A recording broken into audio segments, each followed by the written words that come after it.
আসসালামু আলাইকুম। আইল্যাব থেকে আমি সুমন হাসান। আজকে আমি জানাবো ডেড মোবাইলের কিছু এক্সেপশন সলিউশন। তো এই ভিডিওটি কন্টিনিউ করতে থাকুন। আমি আজকে আপনাদেরকে দেখাবো ডেড ফোন কিভাবে রিপেয়ার করবেন step by step. Step by step এজন্য বললাম, যদি আপনি পদ্ধতিগুলো অনুসরণ না করেন তাহলে কিন্তু ফোন সঠিকভাবে রান করবে না। হাতের ফোনটির মডেল হলো স্যামসাং A23 বা M33 একই সিরিজের ফোন।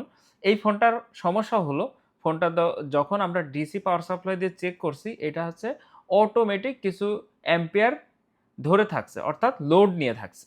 সেক্ষেত্রে আমরা কি করব? আমরা এটা প্রাইমারিতে চেক করব যে এটা ডিসি পাওয়ার সাপ্লাইতে রিডিং এর পরিবর্তনটা কেমন আসে। ধরেন এই যে, অর্থাৎ পজিটিভ লাইনে যখন আমরা সংযোগ দিচ্ছি এবং দেওয়ার পরে একটু ডিসি পাওয়ার সাপ্লাই একটু খেয়াল করুন, যে দেখুন যে অটোমেটিক 140 46 এরকম আপ ডাউন করছে। এই ধরনের সমস্যাগুলো আসলে কোথা থেকে হয় এই ভিডিওর মাধ্যমে আমরা জানানোর চেষ্টা করব। একটা জিনিস আমরা খেয়াল করব, মোবাইল ফোন সার্ভিসিং এর ক্ষেত্রে প্রথমত পদ্ধতি দেখব হচ্ছে আমরা যে আই চার্জার ব্যবহার করি, এই আই চার্জারের মাধ্যমে। যেহেতু ফোনটা ওপেন আছে, অর্থাৎ ফোনটা খোলা, সেহেতু আমাদের আই চার্জার দিয়ে দেখার কোনো প্রয়োজন নাই। সেক্ষেত্রে আমরা দেখতে পারি কি, আমাদের যে ডিসি পাওয়ার সাপ্লাই আছে এই পাওয়ার সাপ্লাই সংযোগ দিয়ে, অর্থাৎ আমরা এখানে যে অ্যাম্পিয়ারের যে বিষয়টা থাকে, ভোল্টেজ তো ফিক্স থাকে এবং অ্যাম্পিয়ার কি হয়, যে ফোনটা অন আছে না, এটা র্যামের সমস্যা না, এটা চার্জিং এর সমস্যা, এভরিথিং বিষয়গুলো কিন্তু আমরা ডিসি পাওয়ার সাপ্লাইয়ের অ্যাম্পিয়ার থেকেই কিন্তু দেখতে পাই। আমরা অনেকেই জানি ভোল্টেজ এবং অ্যাম্পিয়ার দুইটা কিন্তু আলাদা জিনিস। ভোল্টেজ ফিক্স থাকে এবং অ্যাম্পিয়ার প্রয়োজন অনুসারে হাই লোড অথবা লো লোড অথবা মিডিয়াম লোড, এইভাবে কিন্তু ফোনটা কমপ্লিটলি অন হয়। তা আমরা প্রসেসটা জানাবো, আপনারা শুরু থেকে ভিডিওটা দেখবেন এবং আপনাদের যদি ভালো লেগে থাকে তাহলে অবশ্যই সুন্দর একটা মতামত জানাতে ভুলবেন না। আমরা এখানে অ্যাপ্লাই করব কি, প্রথমত ভোল্টেজ লাইনগুলো চেক করব। ভোল্টেজ লাইনগুলো চেক করার জন্য এই যে টিনটা আছে, এই টিনটা উঠাতে হবে এবং এই টিনটা উঠাতে হবে। যেহেতু এখানে চার্জিং আইসি এবং এখানে পাওয়ার আইসি, তাহলে সর্বপ্রথম প্রসেসটা হলো এই ফোনটা অন হওয়ার জন্য যখন এখানে ব্যাটারি সংযোগ দেওয়া হয়, এই ভোল্টেজটা বা ব্যাটারির ভোল্টেজটা সর্বপ্রথম যায় কিন্তু চার্জিং আইসিতে এবং চার্জিং আইসির পরে যায় পাওয়ার আইসি থেকে। সেটা আমরা স্কিমেটিক্স থেকে একটু দেখে আসি। দেখুন এখানে একটা চার্জিং সেকশন কিভাবে কাজ করে, চার্জার ডাটার যে ইনফরমেশন আছে সেই ইনফরমেশন কিন্তু এখানে আমি অলরেডি ওপেন করেছি। এখানে একটা জিনিস আমি আপনাদেরকে জানাতে চাচ্ছি, এটা হলো ব্যাটারি কানেক্টর। এই ব্যাটারি কানেক্টরের লাইনটা কোথায় যাচ্ছে, দেখুন যে এটা সর্বপ্রথম যায় কোথায়, একটা হলো কোড রেজিস্টারের মাধ্যমে চার্জিং আইসিতে।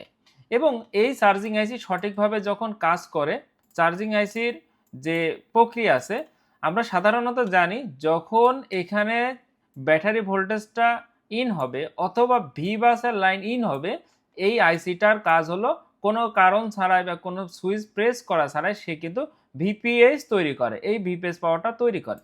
তাহলে ভিপিএস যখন তৈরি করে তখনই কিন্তু তার সেকেন্ডারি স্টেপ তৈরি হয়। সেকেন্ডারি স্টেপটা তৈরি হয় এইভাবে, এই চার্জিং আইসি থেকে পাওয়ার আইসিতে ভোল্টেজটা আসছে, এটার প্রক্রিয়া হলো যা আমরা সাধারণত জানি যে এখানে যে একটা পাওয়ার আইসি থাকে, পাওয়ার আইসির বাম সাইড এবং নিচের সাইড এই দুটো সাধারণত ভিপিএস পাওয়ার বা ভিপিএস সংযোগ ইন হয়। এখানে হচ্ছে যে ভোল্টেজ ইন হচ্ছে এবং এই জায়গা থেকে লাইনগুলো আউট হয়। এটাই হচ্ছে যে এটার নিয়ম। তা আমরা এইটার প্রসেসটা জানতে যদি চাই তাহলে আমরা দেখতে পারি ইন আউট ভোল্টেজে। ইন আউট ভোল্টেজে দেখুন যে এটা হলো চার্জিং আইসি, চার্জিং আইসি থেকে কিন্তু এই যে ভিপিএসটা পাওয়ার তৈরি হচ্ছে এই লাইন থেকে। ভিপিএস যদি তৈরি না হয় তাহলে কিন্তু একটা ফোন কমপ্লিটলি অন হবে না এবং ভিব্যাট লাইনটা আসার কারণেই কিন্তু ভিপিএসটা তৈরি হয়। আমরা তো সাধারণত ব্যাটারি দিয়ে ফোন অন করি, আমরা কিন্তু চার্জার দিয়ে ফোন কিন্তু চালাই না। সেই হিসাব করে আমাদের ব্যাটারি ভোল্টেজটা সংযোগটা চার্জিং আইসির ভিতরে যাচ্ছে এবং সেখান থেকে সে কি করছে, ভিপিএস পাওয়ার মানে এই কোডের মাধ্যমে সে কিন্তু ভোল্টেজটা বানাচ্ছে এবং সে পর্যায়ক্রমে সেই ভোল্টেজটা কাকে দিচ্ছে, এখানে আসার পরে দেখুন যে এই যে পাওয়ার আইসিতে দেখুন যে এখানে আপনারা সহজে দেখতে পারবেন ছোট ছোট কিছু ভোল্টেজ দেখা যাচ্ছে, এই যে 1.8 1.8 1.8, এইগুলো সবই কিন্তু সেকেন্ডারি ভোল্টেজ, অর্থাৎ পাওয়ার সুইচ প্রেস করার পর এই ভোল্টেজগুলো তৈরি হয়। এই যে গুঁড়া গুঁড়া যে ভোল্টেজগুলো আছে এগুলো পাওয়ার সুইচ প্রেস করার পর তারপরে কিন্তু এটা তৈরি হয়। আর পাওয়ার সুইচ প্রেস করার পূর্বে ভোল্টেজ যেটা থাকে সেটা হলো ভিপিএস। ভিপিএসটা থাকে যেই ক্যাপাসিটারে মূলত কোম্পানি দেখায়নি যে এখানে ভোল্টেজ আছে, সেই ক্যাপাসিটারে আপনি ভিপিএস পাবেন। তাহলে সিমটম অনুযায়ী আমরা এই যে এই সিরিজের এই ক্যাপাসিটারগুলো ভিপিএস পাবো। তাহলে আমাদের যেহেতু ফোনটা অন করার পূর্বেই ফোনে অটোমেটিক ভ্যালু নিয়ে রাখছে বা অটোমেটিক অ্যাম্পিয়ার লোড নিয়ে রাখছে, সেক্ষেত্রে আমরা এই চার্জিং আইসিকে দায়ী করতে পারি এবং এখানকার টিন উঠিয়েই আমরা পর্যায়ক্রমে পরিমাপ শুরু করব। এবার আমরা এই টিনটা উঠাবো, যেহেতু চার্জিং আইসি এই টিনের নিচে আছে, সেই হিসাব করে আমি টিনটা উঠাবো কোনো রকম হিট ছাড়াই। হিট ছাড়া টিন উঠালে কি হবে, যে মাদারবোর্ডের যে প্রোটেকশন ক্ষমতা সেটা থেকেই যাবে, আবার আমরা যে লক্ষ্য নিয়ে আগাচ্ছি সেই উদ্দেশ্যটাও হাসিল হয়ে যাবে। কেননা এখানে যখন হিট দেওয়া হবে তখন প্রত্যেকটা আইসি এখানে পেস্টিং থাকে, অর্থাৎ সিপিইউ এবং র্যাম বিশেষ করে দুইটা পেস্টিং থাকে। এই পেস্টিং আইসিটা কোনো কারণবশত যদি হিট কম বেশি হয়ে যায় তখন আইসির নিচে যে বলগুলো আছে বলগুলো নষ্ট হয়ে যেতে পারে, নতুন করে আমার কাজ বেড়ে যেতে পারে। অতএব এইটা আমরা করব না। টিনটা উঠিয়ে ফেললাম, দেখুন কোনো অংশে কিন্তু একটা পরিমাণ প্রিন্ট কাটেনি, অর্থাৎ যে পদ্ধতিগুলো আমি আপনাদের দেখালাম এই পদ্ধতিতে যদি আপনারা এই টিনগুলো ওঠান তাহলে আপনার কাজটা সহজ হয়ে যাবে। এবার আসেন পরের ধাপে। আমরা সর্বপ্রথম কুল টেস্টিং করব। কুল টেস্টিং এর জন্য মাল্টিমিটারটা ডায়োড মোডে রাখবো এবং ডায়োড মোডে যে ভ্যালুগুলো পাবো এই পদ্ধতিতেই কিন্তু কুল টেস্টিং করতে হয়, অথবা বিপ মোডে। এখানে উপরের স্ক্রিনে মোবাইলের মাদারবোর্ড এবং নিচের স্ক্রিনে মাল্টিমিটার রাখা হয়েছে। আপনারা খেয়াল করুন যে পরিমাপ করব যে জায়গায় আমরা ভ্যালুটা কম পাবো সেখানে আমরা শর্টেজ ধরে নেব। আমরা প্রত্যেকটা মোটা যে ক্যাপাসিটার আছে, অর্থাৎ বড় যে ক্যাপাসিটার আছে, এই ক্যাপাসিটারগুলো আমরা পরিমাপ করে নেব। এরপরেই আমরা শর্ট নির্বাচন করব। যেহেতু আমাদের প্রাইমারি লাইনে শর্ট, এটা ডেড সলিউশন নিয়েই তথ্য দেওয়া হচ্ছে, সেই হিসাব করে ডেড ফাইন্ড আউটের জন্য আমি যে পদ্ধতিগুলো আপনাদের দেখানোর চেষ্টা করছি এই পদ্ধতিটা আপনারা অ্যাপ্লাই করতে পারেন। এটা হলো যেখানে শর্ট পাবো সেটা আমরা পরবর্তীতে বিটম্যাপ অনুযায়ী কাজ করব, আগে আমি পরিমাপ করে নিই। ডায়োড মোডের পদ্ধতি হলো যে ভ্যালু যদি কম দেখায় সেটাকে আপনি শর্ট নির্ধারণ করবেন, তার আগে নয়। প্রত্যেকটা ভ্যালু ঠিক আছে, নাই কোনো জায়গায় আমরা শর্টিং দেখতে পাচ্ছি না। তাহলে কি ধরনের সমস্যা হতে পারে সেটার জন্য আমাদের পরবর্তী স্টেপ দেখতে হবে। কুল টেস্টিং করেছি, এবার হট টেস্টিং করব। হট টেস্টিংয়ের জন্য জাস্ট শুধুমাত্র রেবনটা লাগাবো এবং এখানে ইউএসবি কানেকশন দিব। ইউএসবি কানেকশন দেওয়ার পরে এখান থেকে আমরা ভোল্টেজ সেকশনগুলো পরিমাপ করে নেব। যে আমরা দেখব যে ভিপিএসটা সঠিকভাবে তৈরি হচ্ছে কিনা। ভিপিএসের জন্য দেখুন যে 4.7 ভোল্টেজ ঠিক আছে, ভিপিএসটাও ঠিক আছে এবং এখান থেকে যে ভিবাসের যে লাইনটা আছে এই লাইনটাও ঠিক আছে। তাহলে আমরা চার্জিং সেকশনকে দায়ী করতে পারি না, যেহেতু চার্জিং সেকশনের কাজ হলো জাস্ট আপনার ব্যাটারি ভোল্টেজটাকে সে ভিপিএস তৈরি করবে, এটাই হলো কাজ। তা এখানে আমরা ব্যাটারি ভোল্টেজটাও অ্যাকুরেট পাচ্ছি, তাহলে আমাদের সমস্যা কিন্তু এই সেকশন আমরা পেলাম না। তাহলে আমাদের এখন পরবর্তী সেকশন হলো পাওয়ার আইসি। এবার আমরা পাওয়ার আইসির টিনটা উঠিয়ে ফেলবো এবং পাওয়ার আইসিতে আমরা সঠিকভাবে এই পূর্বের নিয়ম অনুযায়ী পরিমাপ করব।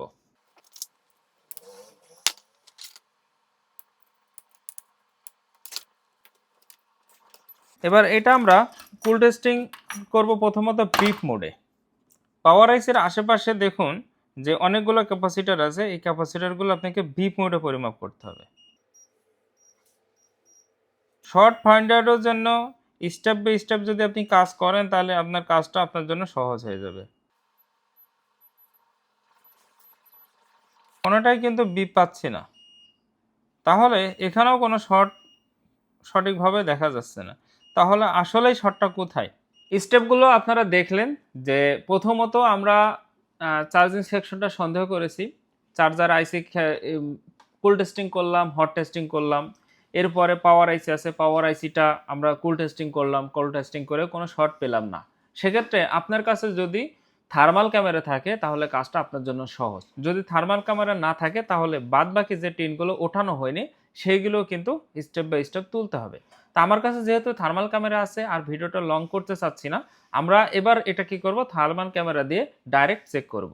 এখানে যখনই পাওয়ার লাইন লাগাচ্ছি বা সংযোগ দিচ্ছি, দেওয়ার সাথে সাথে অটোমেটিক যে এম্পিয়ার লোড নিচ্ছে, সেহেতু আমাদের এটা দেখার বিষয় হলো যে এটা প্রাইমারি সেকশনে কোনো না কোনো পার্টস গরম হচ্ছে বা শর্ট হচ্ছে, সেটা আমরা থার্মাল ক্যামেরা থেকে বুঝতে চাচ্ছি। দেখুন যে এখানে ধরার পরপরই এটা হিট হচ্ছে ঠিক নিচে এই জায়গায়। এই জায়গায় কি আছে, এই যে এইটাই কিন্তু সেই চার্জিং আইসি।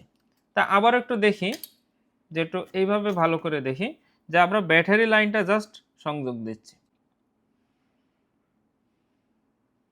এই যে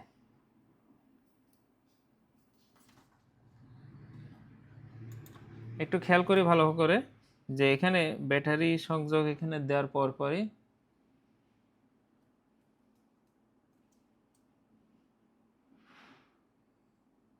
ডাইরেক্ট কিন্তু চার্জিং আইসিটাই হিট হচ্ছে, অর্থাৎ প্রাইমারি লাইন চার্জিং আইসিতে আসছে এবং এই আইসি স্বয়ং নিজে দায়ী।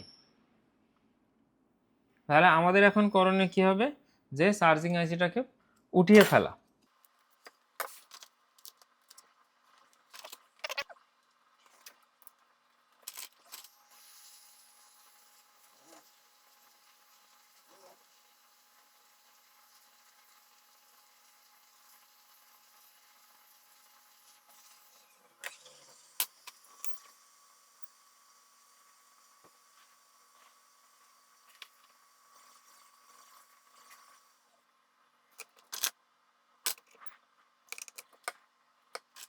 এবার দেখুন আমরা আইসিটা কিন্তু উঠিয়ে ফেলেছি।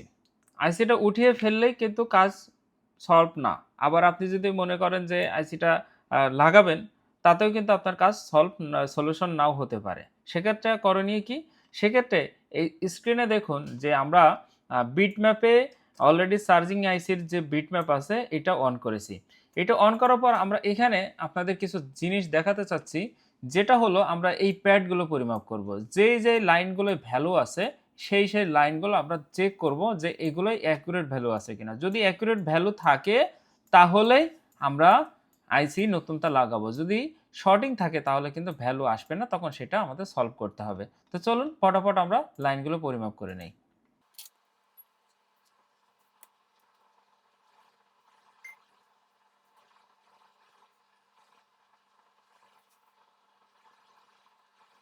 এটা হলো যে এখান থেকে 1 2 3 4 4 নম্বর লাইন, 4 নম্বর লাইন থেকে উপর থেকে 4 নম্বর লেগ, অর্থাৎ এই তাহলে 1 2 1 2 3 4 5 5 নম্বরে 1 2 3 তিনটা বাদ দিয়ে এইটাই।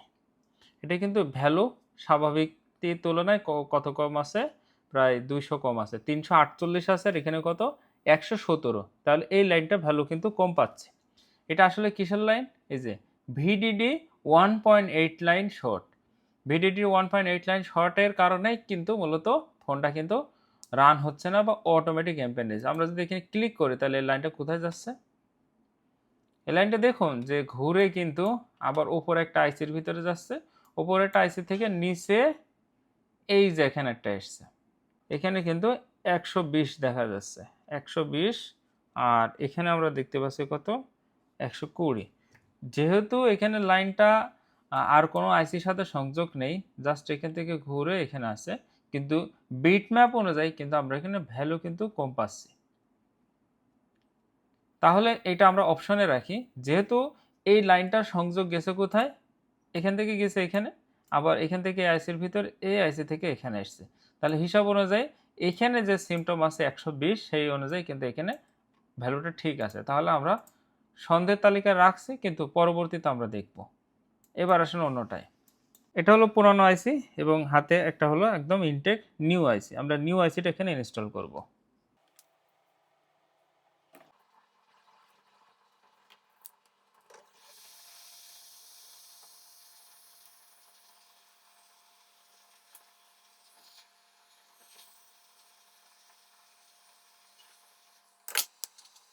এবার আমরা আইসিটি লাগানো শেষ করলাম।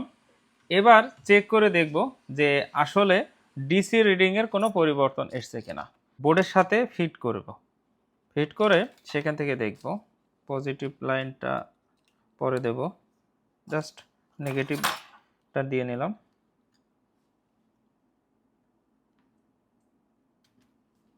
জি, দেখুন যে এখানে যখন পজিটিভ লাইনটা দিচ্ছি এখন আর কোনো রিডিংয়ের কোনো পরিবর্তন নাই, এখন কিন্তু স্বাভাবিক আছে। তাহলে এই পরিবেশে ফোনটা অন হয় কিনা সেটা বোঝার জন্য, যেহেতু এখানে পাওয়ার সুইচ প্রেস করতে হলে টুইজার ব্যবহার করতে হবে, যেহেতু সুইচের আলাদা অপশন রেবনের মধ্যে আর দেওয়া রয়েছে। দেখুন আলহামদুলিল্লাহ ফোনটা কিন্তু অন হয়ে গেছে।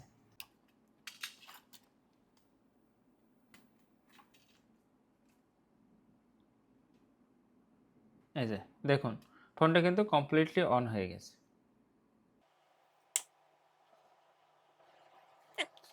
92 চার্জ আছে, তাহলে আর এটা লাগবে না। জাস্ট সুইচটা প্রেস করব। আলহামদুলিল্লাহ দেখুন কমপ্লিটলি কিন্তু ফোনটা রান হয়েছে। আসলে আমরা পদ্ধতিগুলো আপনাদের জানানোর চেষ্টা করছি। একটা ডেড ফোন সলিউশনের জন্য বিভিন্ন রকম পদ্ধতি থাকে। অনেকে বলেন যে ভাই একটা কাজ শুরু থেকে দেখান। আমি বিগত দিনে যতগুলো কাজ দেখিয়েছি প্রত্যেকটাই কিন্তু এইভাবে শুরু থেকে দেখিয়েছি। আপনারা চেষ্টা করবেন যে কোনো রকম স্কিপ ছাড়া একটা ভিডিও লং হয় সেই হিসাব করে একটু ধৈর্য সহকারে দেখার। তাহলে এইটাতে আমরা কিন্তু বেশ কিছু প্রবলেম ফেস করেছি এবং শুরু থেকে কুল টেস্টিং, হট টেস্টিং এবং এইটার পরিমাপের পর পর্যায়ক্রমে কিন্তু এই ফোনটা কমপ্লিটলি ভাবে অন করার যে সিস্টেম ছিল সেই সিস্টেম পর্যন্ত পৌঁছাতে পেরেছি। তো এই ছিল আজকের ভিডিও। আমাদের ভিডিও যদি ভালো লেগে থাকে লাইক করবেন, কমেন্ট করবেন এবং শেয়ার করবেন এবং অবশ্যই কমেন্ট করবেন, কারণ আপনাদের মতামতের উপর ভিত্তি করে আমরা বুঝতে পারি যে আপনারা আমাদের কাজগুলো বুঝছেন কিনা, আমাদের কাছ থেকে যে কাজগুলো দেখছেন এইটার মাধ্যমে আপনার কাজের কোনো উন্নতি হয়েছে কিনা। সেই হিসাব করে একটা মতামত অবশ্যই লিখবেন ইনশাআল্লাহ। তো বন্ধুরা ভিডিওটি দেখলেন শুরু থেকে শেষ পর্যন্ত, ভিডিওটি আর কন্টিনিউ করব না। দেখা হবে পরবর্তী নতুন কোনো ভিডিওতে নতুন কোনো তথ্য নিয়ে। সে পর্যন্ত আমাদের সাথে থাকুন। আসসালামু আলাইকুম ওয়া রাহমাতুল্লাহি ওয়া বারাকাতুহু।